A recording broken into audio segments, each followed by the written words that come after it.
आज के राजनीति का चाणक्य कौन है? चंद्रगुप्त और चाणक्य की पीरियड की जो जोड़ी थी, उन्होंने भी इस देश को एकत्रित किया।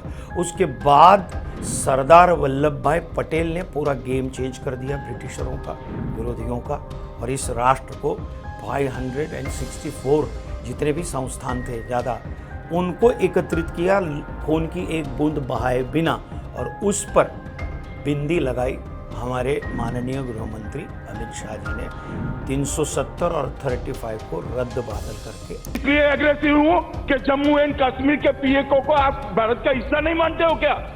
एग्रेसिव ना हो, जान दे देंगे इसके लिए। वो संगठनात्मक शक्ति, पावरफुल निर्णय शक्ति, और जिस प्रकार से वो समर्पित भाव से भी काम करते हैं, तो है। आपने जवाब नहीं दिया मेरा कि चाणक्य कौन है। तो वो हैं। आप कहते हैं कि पहले पटेल साहब ने किया और अब अमित शाह जी और मोदी जी की जोड़ी ने किया, बीच में किसी ने कुछ नहीं किया?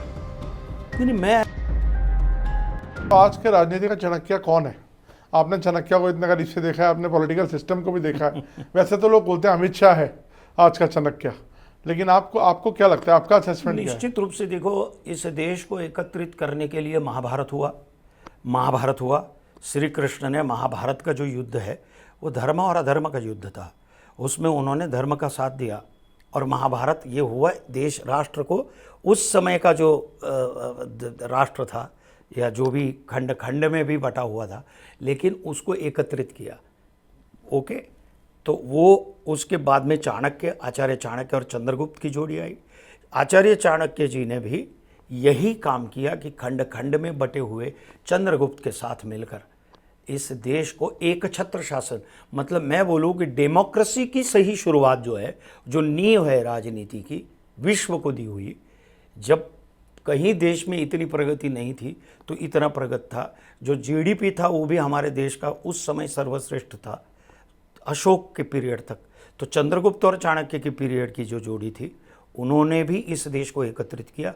उसके बाद सरदार वल्लभ भाई पटेल ने पूरा गेम चेंज कर दिया ब्रिटिशरों का, विरोधियों का, और इस राष्ट्र को 564 जितने भी संस्थान थे ज़्यादा, उनको एकत्रित किया खून की एक बूंद बहाए बिना, और उस पर बिंदी लगाई हमारे माननीय गृह मंत्री अमित शाह जी ने 370 और 35 को रद्द बादल करके।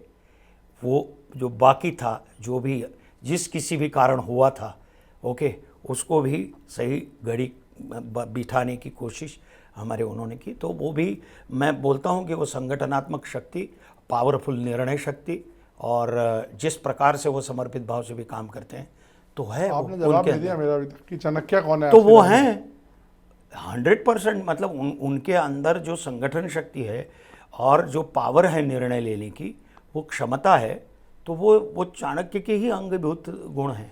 तो आप कहते हैं कि पहले पटेल साहब ने किया और अब अमित शाह जी और मोदी जी की जोड़ी ने किया, बीच में किसी ने कुछ नहीं किया?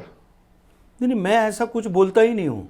आपने मुझे सवाल पूछा, उसका मैंने जवाब दिया। बीच में भी तो कुछ हुआ ना? नहीं, हुआ नहीं ऐसा मैंने कहा ही नहीं। आप मुझे बोलेंगे। नहीं, मैं नहीं बोल रहा हूँ। ऐसा है, बीच में कुछ नहीं हुआ। नहीं, मैंने ये कहा कि ये 10 साल में, ये 11वां साल है, ये 10 साल में जो चाहे रास्ते ले लो, चाहे वो सारी योजनाएं ले लो, ये जो हुआ है, बूस्ट मिला, जो बूस्ट आया है, वैसा बूस्ट कभी नहीं मिला सर। और स्व केंद्रीय सत्ता थी, खुद की तिजोरी भरने के लिए सब लोग आमादा थे, और वो हमें दिखा है, ऐसा नहीं है। तो ये तो मतलब हमको हमारी खुली आंख से सब कुछ दिख रहा है, तो इसमें वो उसको न बोले तो गलत है, मुझे ऐसा लगता है।